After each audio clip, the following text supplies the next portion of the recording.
Oh yeah, so gardening season is officially just around the corner, which is super exciting, but it can also be a little bit overwhelming. And it's a time of year where we get tons and tons of questions. People are asking us, how many seeds should I be starting? When should I be starting those seeds? How do I go about spacing them in the garden? And so what I want to walk through today is the exact guide that I have created and used in my own personal garden over the past couple of years here to get a bigger and bigger harvest, bounty, and yield each and every season.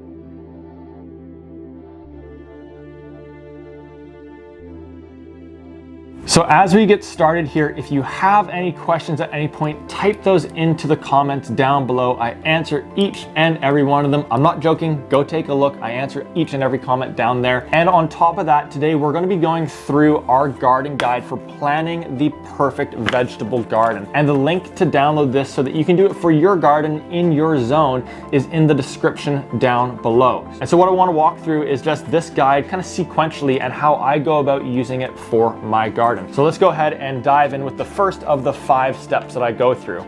And that first step is really all just around reflection and dreaming for the season ahead. And there's 2 questions that I really like to kind of think through a little bit when it comes to beginning my plan for my garden for the season ahead. And the first one is all around what it is that I'm hoping for the garden. What is my goal that's coming from the garden this coming season? And for me, that is really, truly always around restoration. So that's where I go to recharge my batteries. It's where I go to find my peacefulness, my calmness. That is always goal number 1. Now, for the first time ever, I'm going to have a second goal, and it is going to be around kind of the amount that I harvest and the bounty that I receive from my garden. I'm going to do a whole video on that because what I have planned is really, really cool. And then the second piece that is really, really important to think through for planning out our garden is what vegetables do I love to eat? And so spend a minute or two thinking through, jotting down the vegetables, the herbs, the fruits that you absolutely love. So for myself, I absolutely love basil. I absolutely love kale. I absolutely love tomatoes. I also love zucchinis, got some in the freezer right below me here. And I would add in more, but for the purpose of today, I'm going to leave it at that for the time being. So I encourage you to go through those questions kind of slowly, do it on the couch with something nice and warm to drink, and really dream about the season ahead. And when you're all finished with that, then we dive into step number 2, which is to draw out our garden space. And so what we're gonna do is head out to the garden so I can quickly show you a little bit of my garden. Ugh, it's so gross out here right now. All right, so why am I out here? Well, it's because I want to quickly dig the snow off of these beds so that you can see what it is that we're going to be drawing into our garden planning guide when we get back into the garage. That's at least dry. It's not that warm, but it's dry. So I just really want to get back in there really quickly.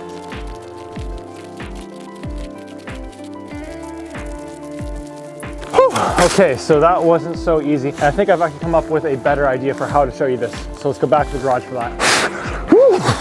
So rather than hanging out in the snow, take a look at this picture that was leading into the gardening season last year. And what I want you to note is that I have 4 distinct raised beds going down the middle of the garden, and then a little herb box off to the left there. And I want to focus on those beds for the sake of today. But of course, when it comes to doing my garden plan, I plan the entirety of the garden out, including that kind of weaving bed at the back there. So now that we're familiar with the garden space, all that we need to do is transfer that onto the graph paper that is in the guide, which is of course down in the link there. So what I encourage you to do is use the square foot gardening method. And with the graph paper, it's great because each single little line represents 1 foot. So those raised beds that I have, all that I do is I start kind of going across 1, 2, 3, 4, and then I go up 8. 1, 2, 3, 4, 5, 6, 7, 8. And I do that because I know that this is a 4 foot by 8 foot raised bed. And then I just close it off. And then I add the next one in. And then I just add that little herb box on. All right, and just like that, the garden space that I want to plan for the season ahead is all drawn out here. Now, one thing that I would really encourage you to do, and it's a little bit more advanced, I suppose you could say, is to add a sun icon to each of the beds or the space that you're planning. And so with my garden here, I know that that first bed that I have, that it receives full sun. It's one of my sunniest beds. So all that I'm going to do is put a sun icon just up above it so that I know that is a full sun sun bed. Now the bed right next to it, the back of it also gets full sun, but the front side of that bed, it only gets partial sun. And the reason for that is because my house creates a little bit of shade in the kind of earlier part of spring and the late summer as the days are getting longer and the days are getting shorter. So what I want to do is add a partial sun icon to bed number 2 so that I know to put my vegetables that don't require quite as much sun into that area. And we're going to leave the other 2 for right now just for the sake of today's video. So step 2 of drawing out our garden space is all finished, which brings us into step 3, which is probably the most important step, and that is to place the vegetables that we love into our drawn out garden space, and doing that with the right spacing. So stick with me now as we dive into this 3rd step, because if you get this one right, you're in such a good position for the season ahead. So let's grab that first vegetable, which for me is going to be kale. And so what I do is I go to the next page in our guide, which is the square foot space planner. And this outlines every vegetable that you'd be putting into your garden and how many little square feet it requires to absolutely thrive. So with that first vegetable of kale, what do? I go to the space planner and I find kale. Now that I've found kale, I look up how many squares are required for kale, and that's 1 square. Okay, now how many kale plants can I fit into that 1 square? And it's only 1, super straightforward. So now I go back to my drawing and I determine where in my garden do I want to place my kale. And I can also see that it only requires partial sun. And so I'm going to take that second bed that I drew, and each one of the first little boxes, I'm going to put a K in there, and that's going to represent 1 kale plant. Kale, kale, kale, kale, kale. And I'm going to do a second row. So kale, kale, kale, kale. Okay, each one of those boxes represents 1 kale plant. That kale that I absolutely love to have in summer salads is now into the garden. Perfect. So let's go to our next vegetable, which is basil. And what do? I go to my space planner and I look up basil. How many squares are required for basil? 1. And how many basil plants can I fit into that square? It's 4. Now, why can I fit 4 basil plants into 1 square when I could only fit 1 kale plant into 1 square? And that's because basil is a much smaller plant, and so we can fit more of those plants into the same 1 square foot. So now I go back to my drawing and I add in my basil plants. And I'm going to do those right beside the kale here. So all I'm going to do is basil square number 1, basil square number 2, basil square number 3, and basil square number 4. And again, those each represent 4 plants. So 4 squares multiplied by 4, that's going to be 16, which we're going to chat about in step number 4. But let's get the rest of this bed filled up here. So the 3rd vegetable that I love to eat is tomatoes. And you know what we do at this point? We go over to our space planner and we look up tomatoes. Now it's on the large plant list. And so I go to the tomato and I see how many squares are required for tomatoes. And that's 2. Okay, now how many tomato plants can I fit into that larger square? Only 1. So now I go back to my drawing and I add in tomato, but I make sure that I dedicate 2 squares for each of the plants. And I do that by drawing a little dotted line to kind of denote that each of these 2 square foots are going to be for tomato. And then I put in tomato plant 1, and then I stagger the second tomato plant so that it has a little bit more kind of space and airflow to be moving through it. And then I continue with the 3rd, 4th, 5th, and 6th. Each of them has the required 2 spaces for them to absolutely thrive.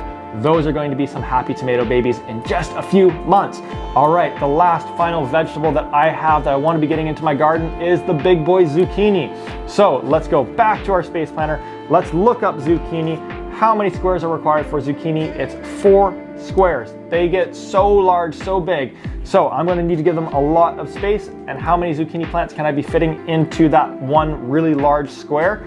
Only 1 plant. So last thing that I do, I go back to my space planner and I add the letter Z for zucchini and I give it 4 squares. And it is going to probably be kind of like bursting at the seams coming out the back of that bed there in just a few months.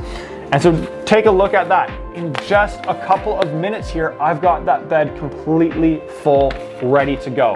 And so again, if you've made it through step number 3 here, I know that that's like a little bit of information to be taking in, especially the first time that you go through it. If you have any questions on that whatsoever, please add those down in the comments below because I'll help you out making sure that your garden is all set up. Now the good news is step 4 and 5 are really quick and really easy, so we're nearly done. And so for those of you that I have not met before, I'm Jordan from Mind and Soil, where we're looking to introduce 1 million individuals to mindful gardening. So if you're looking for more peacefulness, more calmness, more restoration in your life, then I really encourage you to subscribe because we put out new videos just like this one every single week to be helping you feel more comfortable, more confident in the garden, and more quickly tapping into those mental health benefits. Okay, so the 4th of our 5 steps for planning out that dream garden that's going to be thriving in just a few months is to determine how many seeds do we need to start. And so my personal preference here is to start 5 seeds for every desired plant in the garden. So what we do to kind of determine this is we take a look at our drawing, and let's start with our zucchini as an example.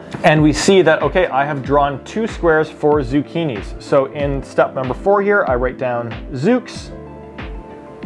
And then how many of squares have I drawn? That's 2. And how many zucchini plants are in each of those squares? Only 1, because we know that they're huge. And so that means that 2 multiplied by 1 is 2 zucchini plants that are going to be in my garden. And again, I like to start 5 seeds for each plant that we want. So 2 multiplied 5 means that I want to be starting 10 zucchini seeds. All right, let's move on to the next one, which is our tomatoes. We add them up, 1, 2, 3, 4, 5, 6. So the number of drawn squares is 6. And we know that they are larger plants, so there's only going to be 1 tomato plant in each of those squares. 6 multiplied by 1 equals 6.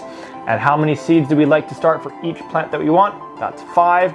So 6 multiplied by 5 equals 30 tomato seeds that we want to be starting to end up with our 6 tomato plants in the garden.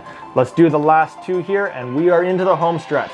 So next one is basil. And this is a bit of a kind of interesting one. So pay attention on this one, because how many squares have we drawn? 1, 2, 3, 4. Now, how many plants are there in each of those squares? Remember from our space planner that with basil, because it's a smaller plant, each square we can actually fit 4 plants into. So now rather than multiplying by 1, we multiply by 4. 4 squares multiplied by 4 plants in each of those squares equals 16 basil plants. And how many seeds do we want to start for our basil plants? That's going to be 5. So 16 multiplied by 5, I don't know. Give me a second here. 10 multiplied by 5 is 50. 6 multiplied by 5 is 30. 50 plus 30 is 80. Boom, got it. Woo, go me. That one goes out to my math teacher in 6th grade. Okay, and on to the last one, which is kale. How many squares did I draw for kale? 1, 2, 3, 4, 5, 6, 7, 8. Add that on to step number 4 here. How many plants are in each of those kale squares? Only 1. 8 multiplied by 1 is 8. And how many seeds do we want to start? 5 per plant. So 8 multiplied by 5, that is going to be 40 kale seeds that we want to start. And voila, just like that, a couple of minutes later after we started even dreaming up our garden, we know exactly how many seeds to be starting in order for us to have that dream garden this coming season. So that leaves us with only one thing to do, and our 5th and final step is to determine when do we start each one of these seeds. And so to do that, I'm actually going to grab my laptop.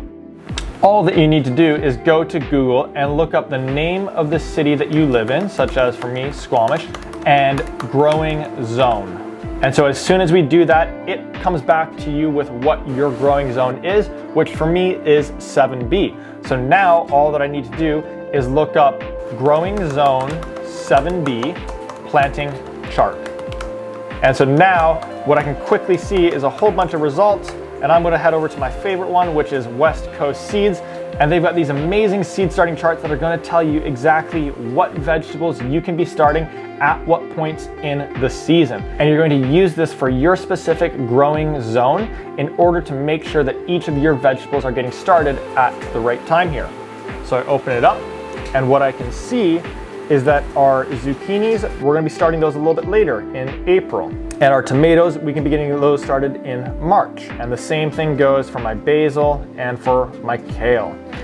All right, and so just like that, you have now dreamt of the season ahead and the vegetables that you absolutely are looking forward to growing. You've drawn out your space and placed those vegetables with the perfect amount of space into your garden beds, and you know exactly how many seeds you need to be starting and when to be starting them in order to have that dream and perfect garden this coming season. So I'm really, really proud of you for sticking with it all the way through this video. It's a lot of information to digest, but by following these steps, having this plan in place, you're setting yourself up to have an absolutely amazing season ahead here. So it's everything that I wanted to cover off on. I hope that this has been helpful and valuable. If you have any questions, leave those down in the comments and I will get an answer over to you. I can't wait to be growing with you this season, and go get those hands dirty.